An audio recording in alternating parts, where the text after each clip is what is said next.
gentlemen, welcome back to the Netrock server. How are we all? I hope everyone is doing okay.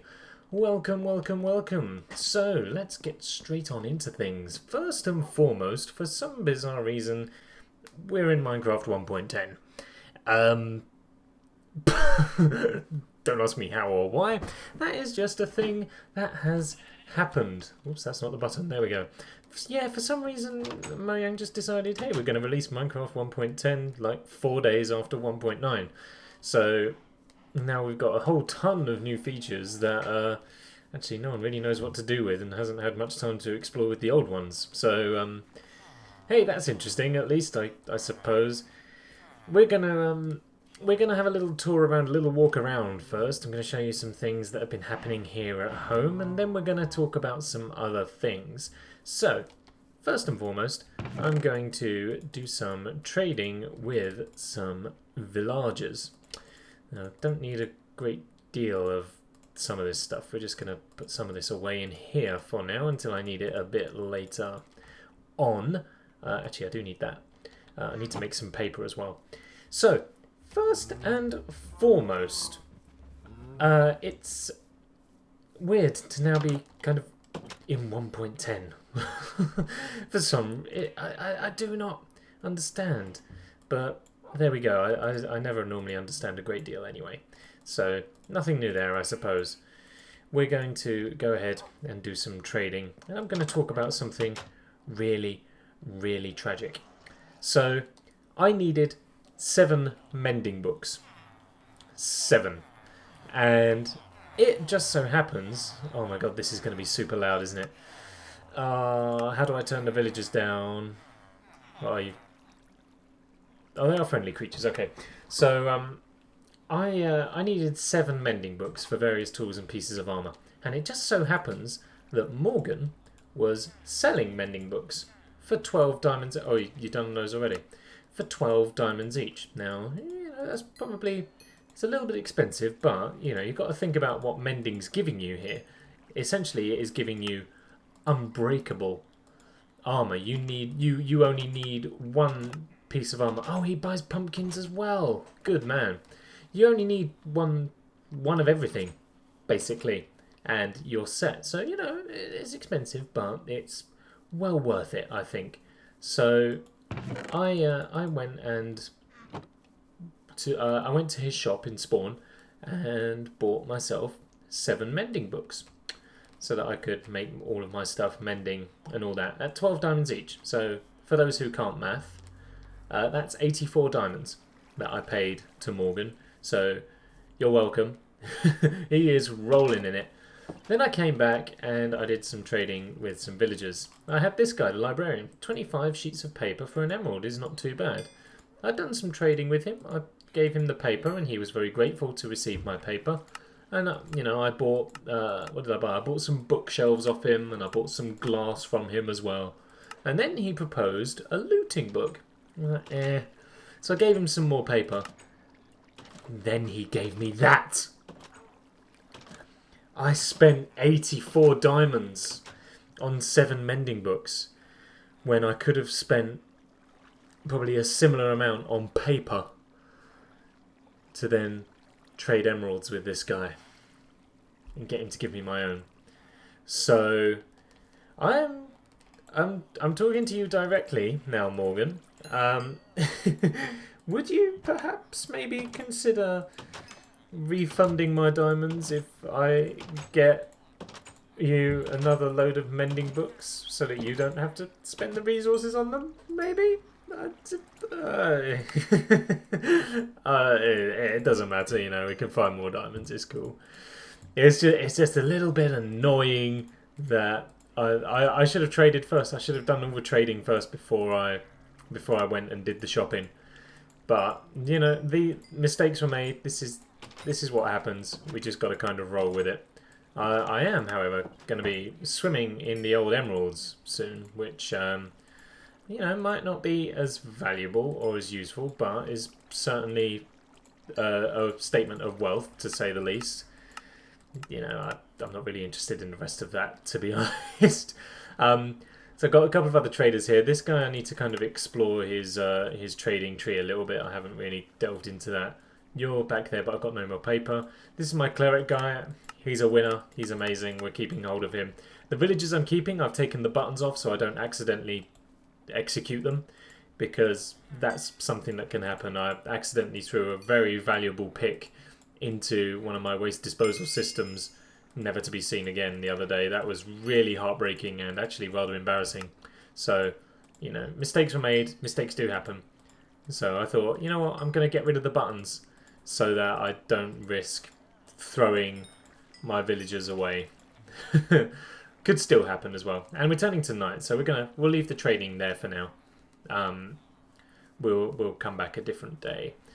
So, next thing, I haven't got any arrows because I put them in the chest over here because I needed space. And now, of course, my chests are being guarded by 2 zombies. Yeah, can we attack things now? Maybe? Thank you. Remarkably odd. There we go. And I'm just going to dump the rest of this bump in here because I don't need any of this. I'm not even going to bother with organising, and I'm going to get out all the things. Oh, excuse me, all the things that I do need, which is those. Good. And now we're going to go to bed and sleep through until the daytime because night is dangerous. And then I've got other things to show you and to talk about as well. So let's go inside, and I've got some carrots on me as well. Damn it. Never mind. So here's what's been going on. Morgan left some presents at my post box in Spawn because he's got to come up with the next challenge / quest thing. So Shelby had the building contest and they had the eating contest. Morgan's going to come up with one now, and he left some presents in my mailbox at Spawn. He left a potion of leaping, a potion of night vision, 2 regen potions, a golden apple, 3 TNT and 3 redstone torches.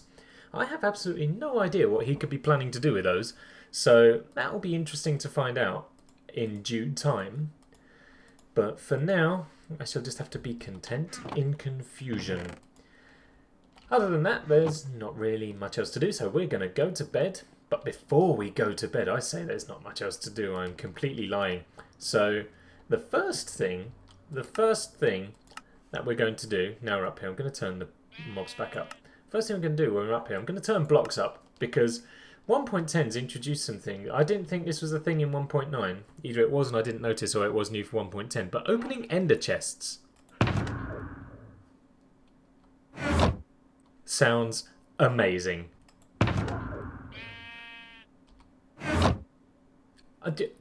It completely caught me off guard the first time I heard it. I was like, what? Hang on. I think it's amazing. It's such a cool sound and quite a cool feature as well, actually. But that's not why we're up here. We are up here to examine the tools of the trade that I am now armed with. So, here's my chest of goodies and guff armor, apparently, as well. So that's actually not what I wanted to fill this slot with, but there we go. So, I have obviously got the Mole, Unbreaking 3, Efficiency 5 and Mending. Galaxy, Silk Touch, Unbreaking 3, Efficiency 5 and Mending. And 3 Music, Efficiency 5, Fortune 3, Unbreaking 3 and Mending. I had the Diamond Shovel here, which had Efficiency 4, Unbreaking 3, and that was it on it. It's now got Efficiency 5, Unbreaking 3, Mending, and is called Jacob with a capital JCB because JCBs are very good at digging things up, as this shovel is. I've also got this axe. We had it in the previous episode, I think, as well, but where we did the tour, is of course the Axe of Destiny, Unbreaking 3, Efficiency 5, Sharpness 5, Silk Touch, and Mending. And the Pillager here as well, Fire Aspect 2, Sharpness 5, Looting 3, Unbreaking 3, Knockback 2, and Mending. So all of my tools have now got Mending. Thank you to Morgan for all the books and stuff, and these fishing rods have got them as well, but we ain't too fussed about those for now. And the armour right here. So we have got the Aqualung, which had Unbreaking 3, Protection 4, Aqua Affinity and Respiration 3 on it, and then I added Mending. We have also got the Kevlar coat with Protection 4, Unbreaking 3 and Mending. We have got Nick's skinny jeans with Protection 4, Unbreaking 3 and Mending. And finally my Stilettos with Feather Falling 4, Protection 4, Unbreaking 3, Frostwalker 2, and Mending. And we are going to put this on because I look off the hook in this thing. Look at me, check me out. Doesn't even matter if I'm banging my head. I've got a diamond helmet on that helps me breathe better.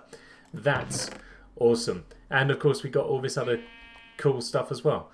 So I'm very happy. What I'm not too happy about is the fact that now my inventory is full of all this useless armor that I have absolutely nothing to do with. So we're just gonna chuck it on the floor because why not? Do you know what? Look at this. Do not even care. Bye. See you later. So I need to get some glass, and then we're gonna sleep and move on to the next day.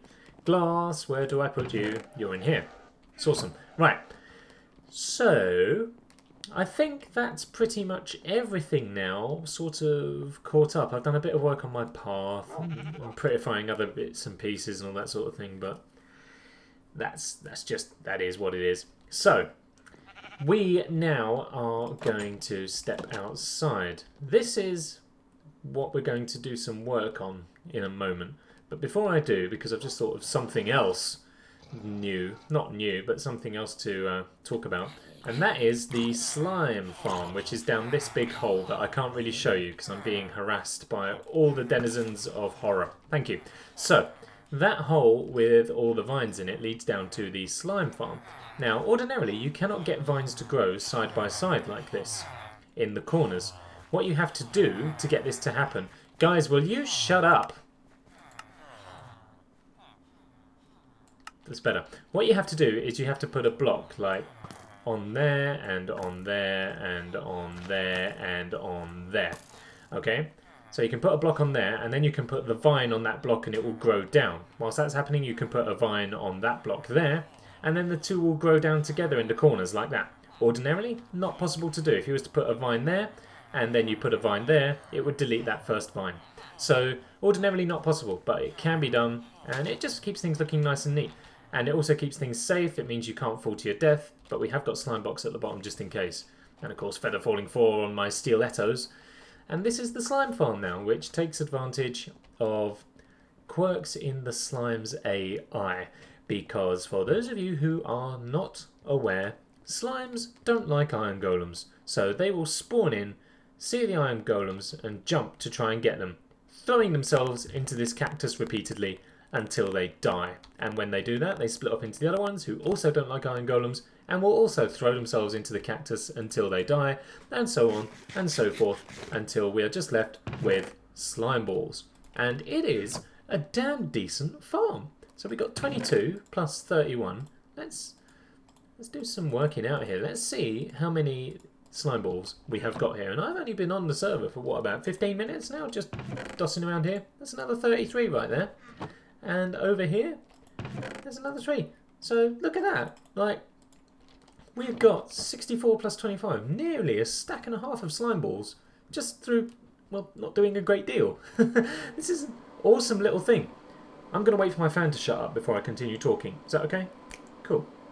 So that is the coolest, simplest, easiest slime farm I have ever built. I have ever been shown. It's an amazing little thing. Like you see there, a stack and a half of slime balls through doing nothing is amazing. Can you imagine if we had more layers to that thing? If we added more layers to that, that thing would be powering through slime so much. We can update this thing a little bit now. The Testificate independent trading stores are kind of done. I'm going to leave that there for a minute. The dungeon farms still need purifying. AFK area at the donut has been done. The gold farm is now completed. Almost. What we need now is item storage at the donut. Basically, now all the items kind of just linger and don't actually kind of go anywhere all that well. So there's still a little bit of work that needs to be done there. And purify the slime farm. And then we've got a path to spawn still needs doing. Mending stuff, that's no longer needed. Animal farms are needed. House interior, yeah. So that's all of the to-dos.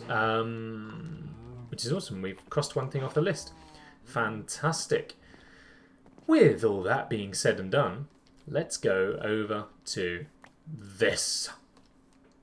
I know you've seen it in the background as we've been running around and you've been really curious as to what it is. Well, now is the time. This is a piston elevator, and this is going to take us up to the Sky Fortress once it has been built. This thing is super duper simple. In fact, I'm going to log out and go into my testing world and show you how this thing works, because if I show you how it works in here, it's gonna break. So, see you in a moment. Did I hear a witch? No, it's probably that guy. And just like that, we're in the middle of a desert. So, here is the piston elevator. Nice, super simple. If we get in here, we'll do a quick test. Look, so I stand here, push the button. And up we go eventually. I'm not quite sure why it was so bad. Maybe we should have another go. Maybe because it knows I'm trying to beat... Wait. Desist. Thank you. And that time it didn't work at all. This thing is normally quite good. There we go. So here it is, super duper simple, and then obviously we've got the slime block at the bottom there so we can just drop back down nice and safely. So it's so simple, so compact, and actually relatively cheap as well. The most expensive thing here are your pistons, really. So we got the button there that we press, the wire leads down, pushes various piston-y things, comes into here, and then we have a repeater, and then we just straight up this torch tower here, just zoom straight to the top, and that's it. All there is to it. It's so simple and so effective. I just had to have one. I thought, oh, well, it normally is. I just thought this would be ideal for getting up to the Sky Fortress once it's built, assuming that I don't build it in this world, clearly. Oh! Oh! We're at Y64, so let's climb the ladder here, see how high we've built it. Then I'm just going to pop a couple more layers on the top so that you can see how to build this thing should you wish to build something similar. And then I think we're going to be pretty much done for the episode. I should explain a few things just whilst we're up here. The first thing I should explain is why I was stupid enough to not bring pistons with me, considering it's a piston elevator. That was my own incompetence as to why I didn't bring those up. So let's discuss things. So obviously, as you've heard in this video, my computer fan is giving me a little bit of bother, to put it politely. In recognition of that, I am looking at getting a new computer, but we're currently experiencing some technical difficulties. Taylor's trying to get me one of his one of his old computers to replace this one. It would be much better, but the only problem is they don't work at the moment. So it's a work in progress, but we are dealing with that. The second thing I should say, and probably should have actually said at the very start, where are we now? 106. Let's go to 110. I probably should have said this at the start. Actually, we'll go to wherever I run out of pistons. So I probably should have said this at the start. This is a re-record. I did record an episode to this effect already, but Clever Dickens here didn't have his mic on. So, well, no, it was on. It just wasn't set to record anything because I'm a bit of a sponge. So, unfortunately, this is a redo. But it does mean I've been able to streamline it a little bit. There's a lot of waffle in the first go of this, and we was doing a lot of things that actually I didn't really need to do. Like, we took a trip back to Spawn to do some stuff, and now I don't need to take that trip because that stuff's all been done, you know. So it's got its blessings and its curses, or as they say somewhere in the world, it's curses. But there we go nonetheless. I also apologise for my difference in persona. I'm aware I'm perhaps a little bit more, I don't know what the word I'm looking for is, you guys will probably be able to find a better word. A little bit more than usual. I don't know a little bit more what, but a little bit more of something than usual. I'm not quite sure what's gotten into me, but hey, who cares, right? Let's just crack on. So, I should probably have been explaining how to build this as I've been building it, right? I'm so bad at tutorials. So, if we start with this flat layer right here. Sticky piston right there. Regular piston right there. Super simple. Then we're going to put a block right there. Piece of dust there. And then I need some torches. I've only got the capacity to make 2. That's fine. We'll pop 1 right here. And then 1 on the side like that. And then we are pretty much done for this piston elevator. This is probably about as high as I'm going to take it, because we're quite high up now. Not that's a bother anymore with our diamond feather falling armor and slime block fall and stuff like that. But this is probably about as high as we need to go. We're at 112 now. That's quite high, and this seems like a good vantage point to begin to build our Sky Fortress, which we'll be moving on to in the near future, I presume. So looking forward to actually getting it going. But for now, I think we're going to end the episode. I don't think I've got anything more to cover today. So I don't know how long this is. It feels like it's quite short. If that's the case, I'm sorry. But my own incompetence cost this episode its length. Watch those guys go and harass those villagers. Because obviously I forgot to put my mic to record, so it didn't. Oh, man. Never mind. So thank you for watching the video, everyone. I hope you have enjoyed it, short or as long as it may be, and slightly kind of hyperactive, I guess. If you did, or even if you didn't, please leave a comment and a rating down below. They will, of course, always be appreciated. And if you haven't done so already, maybe you would consider subscribing to such a fellow as myself. Thank you very much for watching, everyone. I shall see you next time. Bye! Whoa!